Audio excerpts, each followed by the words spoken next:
Walaupun sudah 28 tahun berlalu, kematian atlet ini masih menjadi tanda tanya sehingga ke hari ini. Kematian beliau berlaku ketika di kemuncak kegemilangannya di dalam arena sukan tempatan. Bermacam spekulasi muncul, malah akhbar-akhbar tempatan mula mempersoalkan kredibiliti pihak kerajaan dalam menangani kes ini. Apakah sebenarnya telah terjadi? Ikuti kisah ini.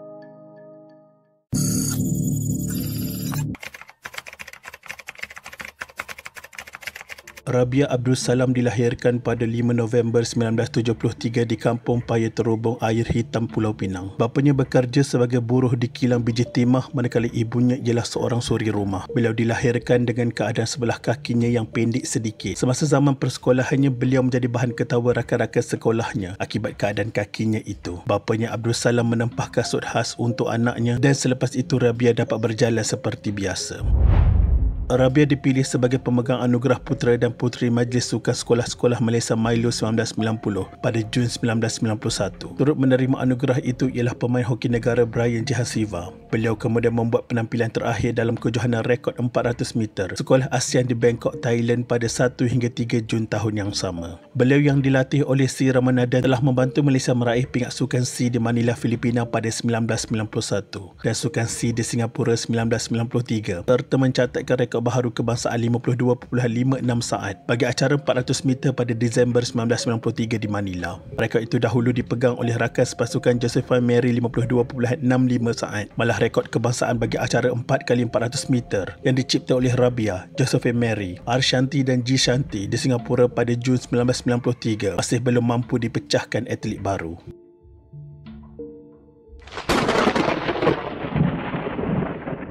Beliau dikatakan mati akibat keracunan selepas mengadu sakit perut sebaik sahaja selesai berbuka puasa. Jurulatih peribadinya Sri Ramanathan membawanya ke Hospital Daerah Kajang. Selepas menerima rawatan, beliau disahkan meninggal dunia pada jam 1.15 petang 26 Februari 1994 di usia 20 tahun. Polis mengklasifikasikan kematian sebagai mati mengejut. Keluarga Rabia meluahkan rasa terkejut dengan kenyataan pihak berkuasa bahawa kematian beliau secara mengejut akibat minum minyak kuda. Menteri Belia dan Sukan ketika itu Abdul Ghani Osman melahirkan rasa terkejut dan bersedih atas pemergian Rabia. Beliau mengarahkan Majlis Sukan Negara MSN menjalankan siasatan menyeluruh untuk mengetahui punca sebenar kematian Rabia.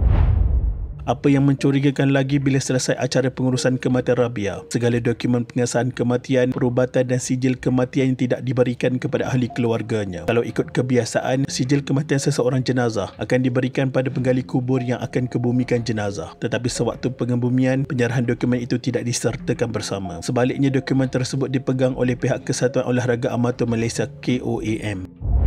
Memandangkan kes kematian Rabia dirahsiakan, walaupun pelbagai siasatan yang telah dijalankan, kes tersebut pun berlalu begitu sahaja. Dan banyak spekulasi yang dibuat oleh masyarakat tentang kes tersebut. Tapi untuk menambahkan kecurigaan, kawan baik Rabia ada mengatakan yang Rabia memang sangat rapat dengan jurulatih beliau. Hubungan mereka boleh dianggap seperti pasangan yang baru dilamun cinta.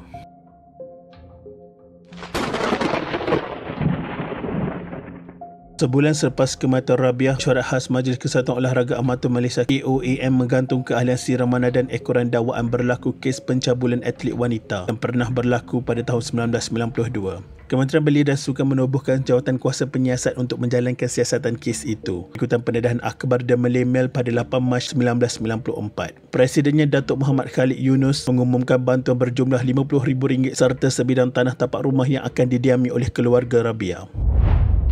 Sebelum itu pun terdapat beberapa tuduhan tentang kes pencabulan ini, namun tiada apa-apa tindakan yang dilakukan. Tindakan itu berlaku sebelum kematian Rabia. Selepas tuduhan kes pencabulan itu dikenakan kepada Sri Ramanathan, Rabia menjadi lebih pendiam selepas berita itu tersebar. Ada juga yang mengaitkan kes kematian Rabia dengan dendam. Ini kerana dikatakan jurulatih Rabia ingin mendapatkan beberapa peratus daripada duit kemenangan yang Rabia dapat. Duit yang berjumlah RM11,000 itu dimenangi Rabia selepas beliau berjaya menaikkan mutu sukan negara yang diberikan oleh Menteri Belia dan Sukan.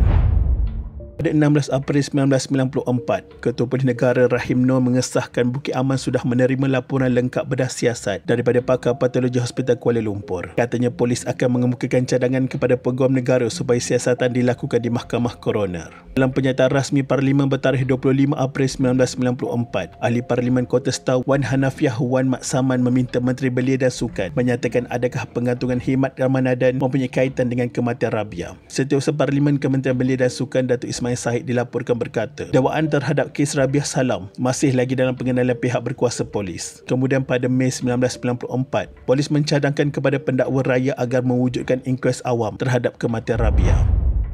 Mahkamah Coroner pada 24 September 1994 diberitahu Rabiah membuat pengakuan kepada doktor yang merawatnya bahawa dia minum minyak kuda untuk gugurkan kandungan sehari sebelum kematiannya. Kemudian pada Januari 1995, Mahkamah Coroner mengesahkan bahawa Rabiah disahkan tidak hamil. Namun tidak ada bukti yang sahih sama ada Rabiah dibunuh atau sebaliknya kerana segala-galanya berlaku di zaman kemuncak kegemilangannya.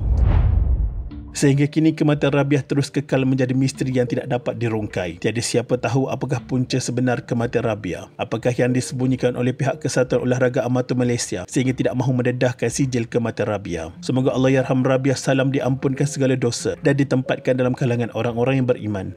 Al-Fatihah.